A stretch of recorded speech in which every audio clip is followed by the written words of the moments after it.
Welcome to Workstyle Stories, because life changes and every life is different.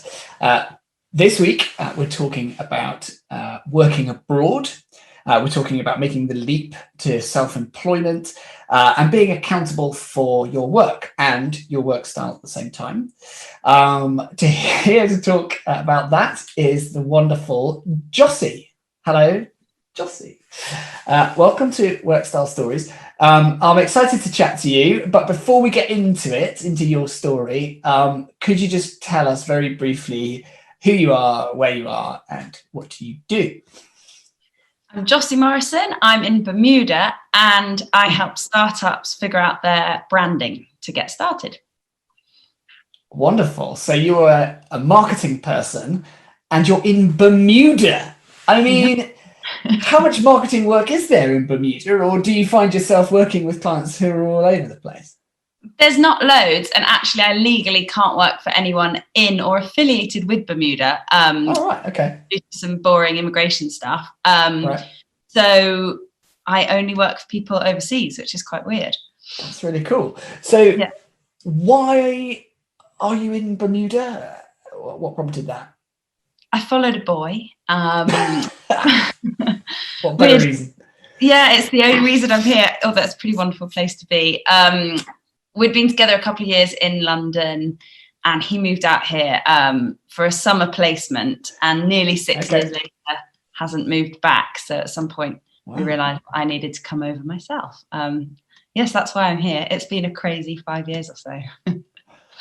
That's amazing. So have you always wanted to live abroad, or was it sort of circumstantial that he went, and so you thought, hey, this is an amazing opportunity, too good to turn down?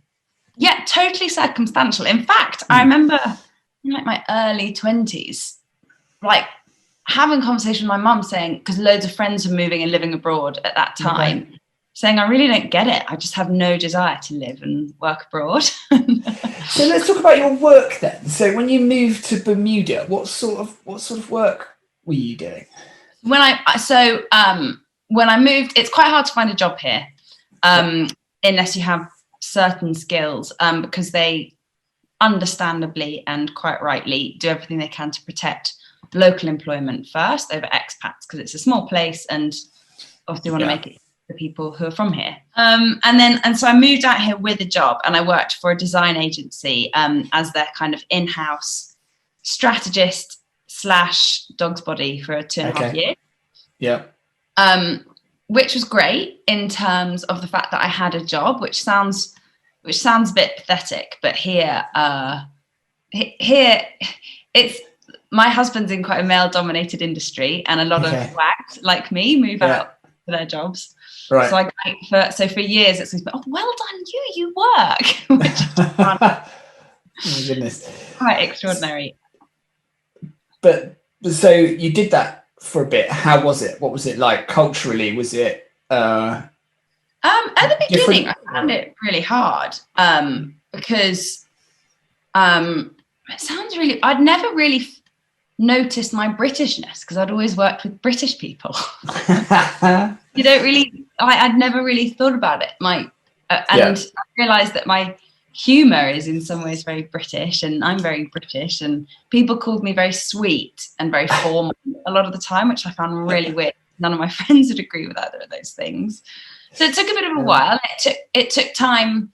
It took time as well, working somewhere where I didn't have any social life for a while, because obviously I had to make friends from scratch, didn't know anyone. And so the work itself I found really challenging for all the wrong reasons, because the people were lovely. The hours were short, and I didn't have enough to do, which in some ways sounds lovely, but it was the total opposite of what I'd been doing before, where I'd been working massive hours, so challenged, and I found it quite depressing. I felt like I'd sort of fallen off a cliff. Yeah, I bet. So what did you do about that then? So did it reach a head? Did it reach a tipping point? What happened?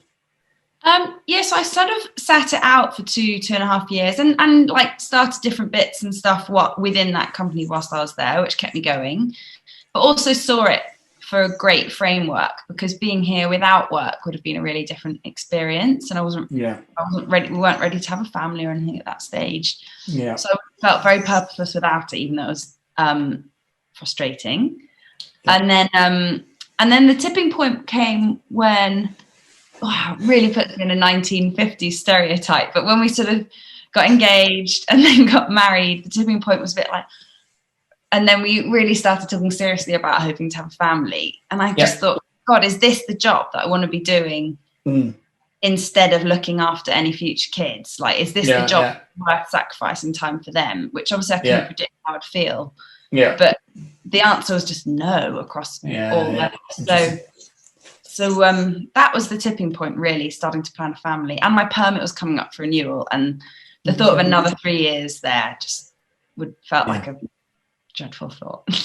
Yeah, it's interesting, isn't it? As soon as your circumstances change or you think about them changing, suddenly it gives you a completely different frame of reference around which to appraise your work. And you just said there about, is this the thing I want to do, that I want to give up time with a newborn for?